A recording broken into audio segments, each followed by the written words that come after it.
In this video, we are going to discuss what strength reserve is and how it compares to other metrics.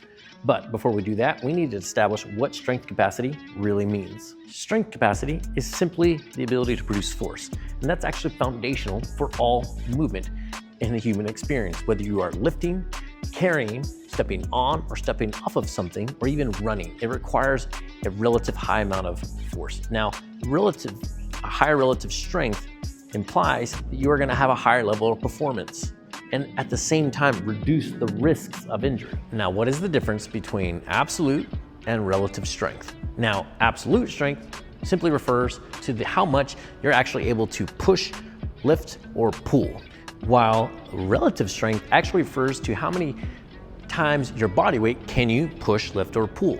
So for instance, if you have one person that weighs 200 pounds and the other person weighs 100 pounds and they both lift 300 pounds, which one is really stronger? The 200-pound individual or the 100-pound? Well, the 100-pound, and that's because that's relative to their body strength. So when we refer to an isometric mid-thigh pull that assesses strength, we're looking at how many times your body weight are you really at. Now, to put it all together, to assess strength capacity using the isometric mid-thigh pull is actually going to be a really good objective way that's accurate in assessing your full strength capacity relative to your body weight. Now, I know some of you are already thinking, but wait, I'm not a power lifter, or I don't want to get bulky, so I don't want to work on that strength. We got to redefine what strength capacity is a little bit. Think of this as your total reserve. How much force can you actually produce? Not how bulky you are. Those are actually two very different things. In order to build that bulk, you need a whole nother training system. What I'm referring to is simply working on the training to increase that force reserve.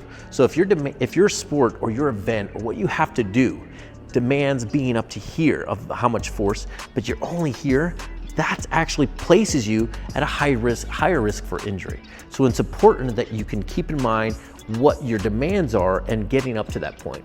So if you're watching this video, it's because at this point, you're recognizing that your ability to perform is limited by your strength capacity. So what I want you to do is follow the rest of this playlist. I've made these videos so I can take you through the foundations of movement so you not just learn, but load the movement patterns necessary for you to perform better at your event, your sport, or your job, whatever it may be.